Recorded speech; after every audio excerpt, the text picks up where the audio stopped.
Hi అండి, అందరికీ నమస్తే. Welcome to my channel.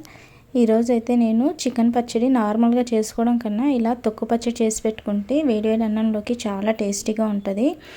పర్ఫెక్ట్గా కుదిరిందనమాట నాకైతే. ఇందులోకి నేను లాస్ట్లో రైస్ అయితే వేసుకొని తిన్నాను. టేస్ట్ అయితే సూపర్గా వచ్చింది. చికెన్ లవర్స్ డైలీ చేసుకోవాలంటే కష్టం కదండి. ఒక్కసారి ఇలా చేసి పెట్టుకుంటే మనం డైలీ ఒక స్పూన్ అయితే అన్నంలోకి వేసుకొని తింటే చాలా టేస్టీగా ఉంటుంది అనమాట. మసాలా పౌడర్ అయితే నేను చెక్క, లవంగం, అలాగే ఇలాచి, కొద్దిగా ఒక 2 టేబుల్ స్పూన్ వరకు ధనియాలు, అలాగే మొగ్గ అయితే తీసుకొని దోరగా వేయించుకున్నాను. అలాగే అవి చల్లారే లోపల అల్లం వెల్లుల్లి పేస్ట్ అయితే చేసుకుందామని అల్లం వెల్లుల్లి, అలాగే ఒక స్పూన్ పసుపు, సాల్ట్ యాడ్ చేసుకొని మిక్సీ పట్టేసుకున్నాను అనమాట. ఈలోగా వేయించుకుని ఒకటి చల్లారిపోయింది కదా, వాటిని కూడా మిక్సీ పట్టేసుకున్నాను. సో ఈ మరగా పౌడర్ లాగా చేసి పక్కన పెట్టేసుకోవాలి. ఫ్రెష్గా అప్పటికప్పుడు పౌడర్ కానీ అల్లం వెల్లుల్లి పేస్ట్ కానీ చేసి పెట్టుకుంటే పిక్కలకి చాలా టేస్ట్ అనేది వస్తుంది.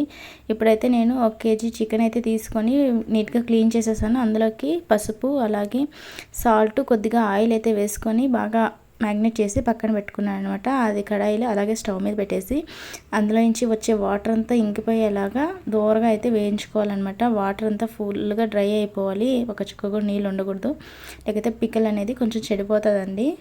సో ఈ రకంగా వచ్చిన తర్వాత పక్కన పెట్టుకుని పూర్తిగా చల్లారిన తర్వాత ఒక ఫోక్ స్పూన్ కానీ లేదా చేత్తో కానీ ఇలా అయితే తీసి పక్కన పెట్టేసుకోవాలి.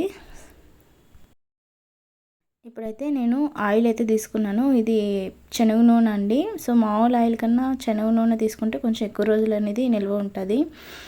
చూడు, మంచిగా ఫ్రెష్గా పట్టించిన ఆయిల్ కాబట్టి అలా నొరగ అనేది వస్తూ ఉంటుంది. సో ఇందులోకి మనం ముందుగా కట్ చేసి పెట్టుకున్న చికెన్ అయితే అందులో వేసేసుకున్నాను. అది సిమ్లో కానీ మీడియం ఫ్లేమ్లో కానీ పెట్టుకొని వేయించుకోవాలన్నమాట. మరీ ఎక్కువగా డ్రై చేయకూడదు. సో కొంచెం రెడ్ కలర్ వచ్చేంత వరకు వేయించుకోవాలి. ఎందుకంటే అప్పుడే పిక్కల్లో గట్టి పడగానే ఉంటుంది ముక్కలు అనేది. సో ఈ రకంగా వచ్చినాక పక్కన తీసి పెట్టేసుకోవాలన్నమాట. కొంతమందికి శనగ నూనె అనేది సెట్ కాదు కదా, సో అలాంటి వాళ్ళు స్కిప్ చేసేసి మీకు మామూలుగా ఫుడ్కి యూస్ చేసే ఆయిలే యూస్ చేసుకోవచ్చు. ఇలా నేను పక్కన తీసి పెట్టేసుకున్నాను. అదే ఆయిల్లోకి ఫ్రెష్గా పట్టుకున్న అల్లం వెల్లుల్లి పేస్ట్ అయితే వేసుకున్నాను.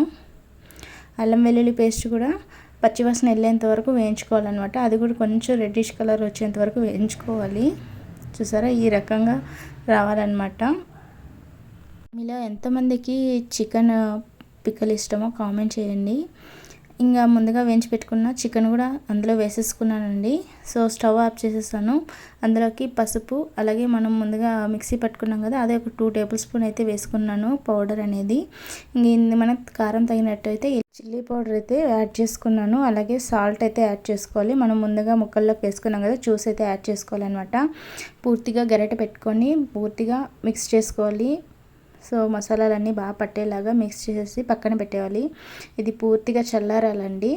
పూర్తిగా చల్లారిన తర్వాత అయితే మనం నిమ్మకాయ అనేది పిండుకోవాలన్నమాట. సో నీలోగా వైట్ రైస్ అయితే పక్కన పెట్టేశాను. సో పిక్కల్లోకి వేసుకొని తిందామనేసి ఇప్పుడైతే ఒక నిమ్మకాయ అయితే పిండుకున్నాను. నిమ్మకాయ కూడా మరీ ఎక్కువ పిండితే కొంచెం పుల్లగా అయిపోతుంది, అందుకని ఒక నిమ్మకాయ అయితే నేను పిండుకున్నానండి. చల్లారిన తర్వాత నిమ్మకాయ పిండేసుకున్నాను. పిక్కలు అయితే చాలా బాగా కుదిరింది. అయితే నేను ఇలా గ్లాస్తో స్టోర్ చేసి పెట్టేశాను అనమాట. ప్లాస్టిక్ వాటికన్నా ఇలా గ్లాస్ దాంట్లో స్టోర్ చేసుకుంటే మనకు ఉంటుంది. మాకు అయితే ఇది ఒక 15 డేస్ 20 డేస్లోనే ఖాళీ అయిపోతుంది అనమాట. సో ఇందులోకి వేడి అన్నం వేసుకున్నాను.